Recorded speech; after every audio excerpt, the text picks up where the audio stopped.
Mesa de análisis. Regresamos a Mega Noticias 3 de la tarde y como es habitual a esta hora nos vamos de lleno a nuestra mesa de análisis. Le doy la bienvenida a David Saucedo, especialista en seguridad. ¿Cómo estás, David? Qué gusto saludarte. Hola, Alberto, ¿cómo estás? Un placer estar contigo nuevamente. Jeremías, un gusto. Exactamente, nos acompaña Jeremías Zúñiga, presidente de Comunidades Seguras allá en Veracruz. Jeremías, gracias por estar con nosotros.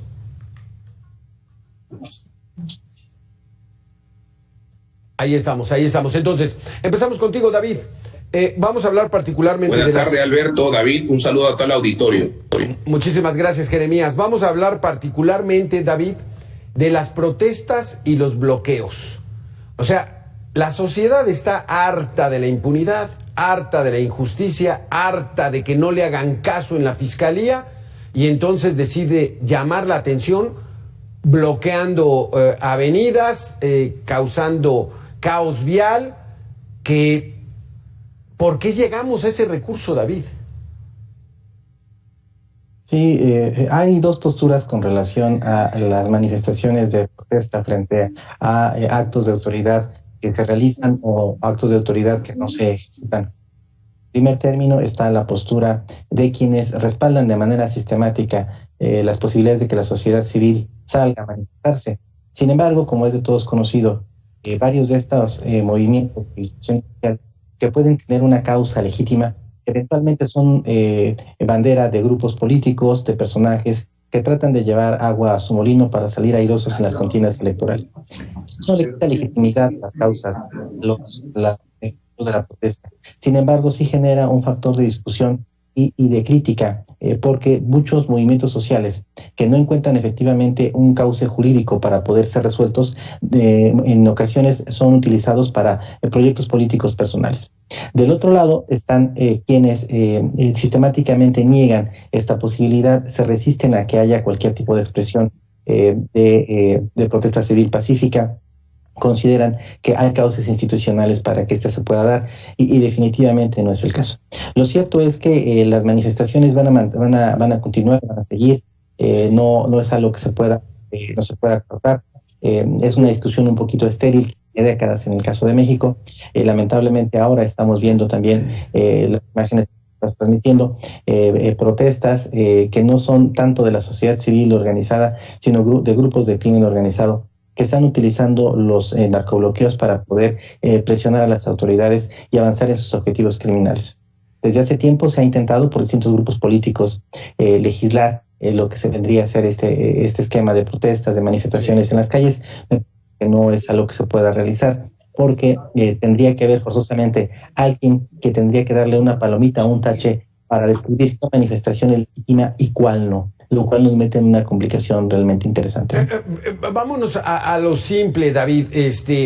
La gente protesta, Jeremías, por que no son atendidos. Y entonces encontraron ya esa fórmula. Si llamas tú la atención de los medios de comunicación, se hace público tu caso, entonces lo empiezan a atender, como han sido muchas manifestaciones. ¿Lo están haciendo mal, Jeremías, o no?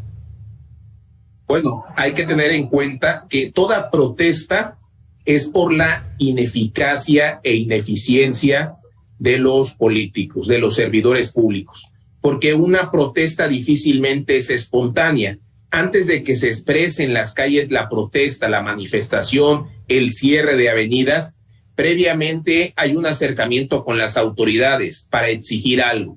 Normalmente siempre es en primera instancia la autoridad municipal, y ahí sigue la autoridad estatal y federal, en algunos casos inclusive ante la falta de justicia, pero el reflejo es el mismo. Cuando la autoridad o el servidor público no atiende el clamor popular, vemos que se refleja en las calles. Ahora, lo que bien decía David, es cierto, hay también protestas que llevan un interés particular. Esos intereses son en muchas ocasiones obtener recursos presionando a las autoridades mediante la toma de calles, de parques o carreteras. Y desde luego, bueno, las que encabeza la delincuencia organizada, pues su propia naturaleza parten de la ilegalidad y lo hacen como una expresión de presionar a la autoridad para que liberen a algunos detenidos, como lo vimos este fin de semana pasado en 6 estados del país. Que esa sería otra historia. Yo quisiera que nos fuéramos, por ejemplo, al caso de Hugo Carvajal, un niño de 15 años que perdió la vida en una fiesta y que no les hacían caso a la fiscalía. ¿Se acuerdan? En el Estado de México, en Naucalpan, frente a las torres de satélite, y cerraron prácticamente más de un día la avenida, y entonces hasta el gobernador tuvo que mandar ahí al secretario, al fiscal, atiendan ese caso, porque solamente así, David, les pudieron llamar a ayudar y apoyar. Sí, lamentablemente muchas de las protestas que se dan tienen que tener un cauce mediático para que haya una rapidez de respuesta. Los grupos políticos, los partidos políticos, los gobiernos suelen atender con mayor prontitud cuando una demanda tiene ya una expresión mediática, porque en automático se refleja en encuestas. Es decir, si no hay una atención a la altura de las circunstancias, va a significar que el partido político o el gobernante va a bajar sus niveles de aprobación. Y con las reformas que se establecieron hace poco tiempo, en donde muchos de estos funcionarios pueden reelegirse, pues evidentemente hay un interés para atender a estos grupos. Me parece que esto es legítimo. En ocasiones los grupos sociales que tienen una motivo de protesta legítima buscaban la vía jurídica. Ahora están alternándola con criterios mediáticos, con presión mediática, en ocasiones acercándose a un grupo político que abandere su proyecto, su causa, en ocasiones ya, como hemos visto, como las protestas feministas, sí, ejerciendo un tipo de resistencia de otro nivel, que ya incluso tiene que ver con pintas, con ataques a mobiliario urbano. Aunque hay una condena muy frecuente frente a este tipo de manifestaciones, yo te diría que también la academia las inscribe todavía como maniobras de resistencia civil. Es decir, se entiende perfectamente que un grupo que está sufriendo la presión por parte de la autoridad o de otros segmentos de la sociedad y no es debidamente atendido, en ocasiones haga uso de expresiones de violencia. Desde el punto de vista jurídico, es obviamente condenable. Desde el punto de vista sociológico es perfectamente explicable. Sí. ¿Qué tenemos que hacer? Pues tenemos que definitivamente avanzar en nuestro modelo de democracia. No tenemos todos los cauces y canales para poder expresar y resolver los problemas. Se requiere todavía salir a las calles y manifestarse. Lamentablemente el modelo democrático que tenemos no está resolviendo muchos problemas. Se están generando otros escenarios que no se habían previsto. Se pensó erróneamente que la democracia, una vez que llegáramos a ella, tendríamos como el paraíso en la tierra. No es el caso. Sigue habiendo problemas de todo tipo, derivados de las desigualdades económicas, sociales, regionales, generacionales que hay en el país y que están generando fracturas. Y esas fracturas no se están resolviendo por la causa y la vía institucional. Estamos logrando un avance, como dices, David, lento en la democracia, pero todavía más lento en aquella división de poderes. Hoy el fiscal de Campeche va a la Cámara de Diputados a presentar una solicitud de desafuero contra el líder del PRI, y entonces ahí vemos que los fiscales están a las órdenes del titular del Ejecutivo. ¿Qué se puede hacer para romper con eso, Jeremías? Son casos clásicos de no hay autonomía de la Fiscalía y el Poder Ejecutivo en los estados, en el propio país. ¿Qué hacer para romper con eso? Bueno, no se da la autonomía que está en la ley, que está en la Constitución, porque los propios fiscales no se dan su lugar. Los fiscales, ya sean generales o anticorrupción, están convencidos que el puesto se lo deben al titular que los propuso. En este caso al titular en los gobiernos de los estados o a nivel federal al titular del Ejecutivo, que si bien todo pasa por un proceso legislativo, la realidad es que en todo el país los fiscales generales son cercanos siempre al gobernador y en el caso del fiscal general, como lo hemos visto, también es cercano al presidente de la República. Aquí lo que se debe de actuar es con autonomía. Una cosa es que haya un tema de gratitud por haber sido propuestos, pero este país lo que requiere es fortaleza en sus instituciones. Esas instituciones requieren de la libertad de actuar. Por eso nosotros hemos insistido que en la medida que no se involucren los políticos de partido en la procuración de justicia o en la impartición de justicia, le dará mayor certidumbre y certeza a las propias fiscalías de los estados. ¿Qué es lo que sucede? Como tomo en referencia el mismo caso que señalabas en el Estado de México de este joven de 15 años que tuvo que ser necesario que las familias tomaran las calles, después se vuelve un tema mediático, un tema donde todos los actores de los partidos políticos participaron, pero también lo vimos en el caso de Devani. Si no hubiera sido un escándalo nacional, no hubiera habido un avance en la investigación, que hasta el día de hoy se volvió solo un escándalo político, porque hoy si le preguntamos a los padres de esta joven, pues prácticamente están insatisfechos porque no se ha esclarecido la verdad. ¿Qué es lo que se requiere?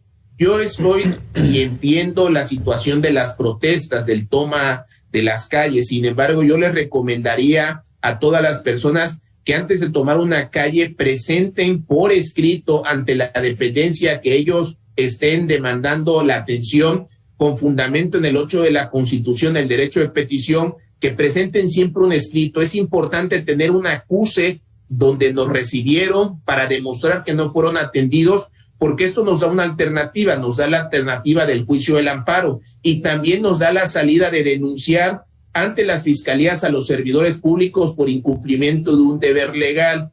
Esto desafortunadamente poco se ha utilizado, pero por ejemplo, en el caso de varios estados del país hay alcaldes, hay incluso gobernadores que están detenidos por ese delito y hoy lo que necesitamos es hacer valer nuestros derechos. Sé que es inversión de tiempo, pero al final necesitamos no solo dejarlo en lo mediático, necesitamos habituarnos que la democracia es un estilo de vida que se practica en casa, se refleja en la sociedad y la mejor manera es invirtiendo nuestro tiempo a través de acciones legales que traigan consecuencias jurídicas para todos estos servidores públicos que cobran, pero que no prestan un servicio óptimo a la ciudadanía. Esa es excelente, creo yo, sugerencia, Jeremías. David, ¿cómo la ves? O sea, que la gente, a pesar de todo, siga confiando en las instituciones del país. Es muy complicado, Alberto. Hay que recordar que en varios estados del país apenas se está dando la transición de partido político. Venimos de esquemas autoritarios donde no existe en efecto la división de poderes. El poder legislativo y el poder judicial siguen siendo apéndices de los ejecutivos en muchos estados. Incluso aquellos en donde ya ha habido una transición de partido en el poder y en donde en teoría ha habido un incremento de las condiciones democráticas, de un entorno democrático, suele haber regresiones autoritarias. Hay siempre una tentación de acumular el poder. El Ejecutivo lo que busca es someter a los demás poderes para poder avanzar un proyecto, un programa de gobierno, con la intención de avanzar en la perpetuación del partido político que representa. Entonces hay una lucha constante de los actores políticos para erosionar los fundamentos de la democracia. Mientras que los ciudadanos lo que precisan es una auténtica división de poderes, un poder judicial independiente que no esté sometido a los caprichos políticos y a las imposiciones de los gobernantes. De manera permanente, los gobernadores, los alcaldes, tienden justamente a lo contrario, es decir, a someterlo a los demás poderes para que se haga más o menos lo que ellos están buscando. Se trata de un conflicto constante. Se pensó que la transición a la derecha, como ocurrió en su momento con el presidente Vicente Fox, iba a mejorar esta condición. No fue el caso. Ahora se está haciendo una transición a la izquierda y pareciera que tampoco, más bien se están agudizando algunos rasgos autoritarios ahora bajo la 4T, sin llegar a los extremos que se ha mencionado. Evidentemente no estamos ante una dictadura, no es el caso, pero pero tampoco se trata de una democracia liberal. Tenemos un esquema híbrido. Entonces, ¿qué es lo que tenemos que seguir haciendo? Pues me parece que lo que de manera intuitiva sigue haciendo la sociedad, es decir, salir a las calles, protestar, manifestarse, hacer bloqueos, todo esto que irrita tanto a las élites de este país, pero que sigue siendo necesario para que las personas que no encuentran respuesta a sus demandas finalmente sean escuchadas. Aquí es esa la situación, Jeremías, que no hemos podido resolver esa influencia y ese gran peso y esa hegemonía que tiene la clase política sobre las estructuras del propio Estado. Entonces ya platicábamos, el fiscal generalmente está pegado al titular del Ejecutivo, llámese gobernador, llámese presidente de la República, porque digamos es su brazo ejecutor, ¿no? Como decía el presidente Juárez, a los amigos justicia y gracia, y a los enemigos la ley a secas. O sea, ¿lo traemos desde hace mucho tiempo esto, Jeremías, o cómo lo resolvemos? Efectivamente prevalece, sin embargo, puedo decirlo por experiencia en el litigio, que cuando uno conoce la ley y esto nos da derecho a la defensa, uno enfrenta incluso a los propios fiscales. ¿En qué sentido? Cuando el fiscal se da cuenta que uno se atreve a denunciarlo, que uno recurre al juicio de amparo por la falta de resolución o de consignación o de actuación, no solo de un fiscal, sino de un propio juez, y entonces un juez de amparo ordena en un lapso de 24 horas a resolver, sabiendo de las consecuencias que implicarían responsabilidad administrativa penal, incluso la destitución del servidor público, es lo que presiona a actuar a los funcionarios o servidores públicos. Yo seguiré insistiendo en que aparte de tomar las calles, porque es el reflejo de la incapacidad de los servidores públicos, recurramos a las instituciones. En la medida que llenemos de denuncias, de demandas a los servidores, transformación real en las instituciones de gobierno. Esa es la posición y muchos la podemos compartir. Jeremías, David, aquí la situación es, ya fuimos, como dices, a la derecha, ya fuimos a la izquierda, ya tuvimos un partido hegemónico por más de 70 años. Pues, ¿qué sigue, David? ¿Qué sigue en el tema de la impartición de la justicia, de la procuración de la justicia, de que haya justicia para todos? ¿Cómo lo ves en los próximos años? Lamentablemente en toda América Latina es más o menos la misma situación.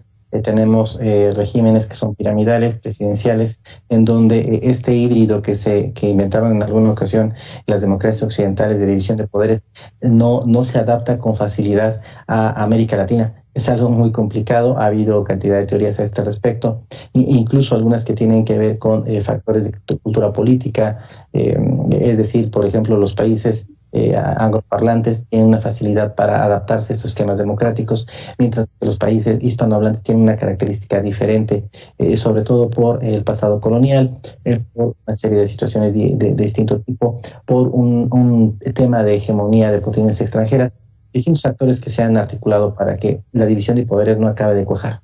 En aquellos países de América Latina en donde ha mejorado un poco esta circunstancia, se da a raíz de hechos emblemáticos. El combate de una dictadura, enfrentar o diluir una protesta, un levantamiento guerrillero, una intervención extranjera, casos emblemáticos de corrupción. Parece que se requiere de hechos fundacionales, es decir, eventos de coyuntura que puedan dar una sacudida al árbol y que finalmente puedan caer las manzanas.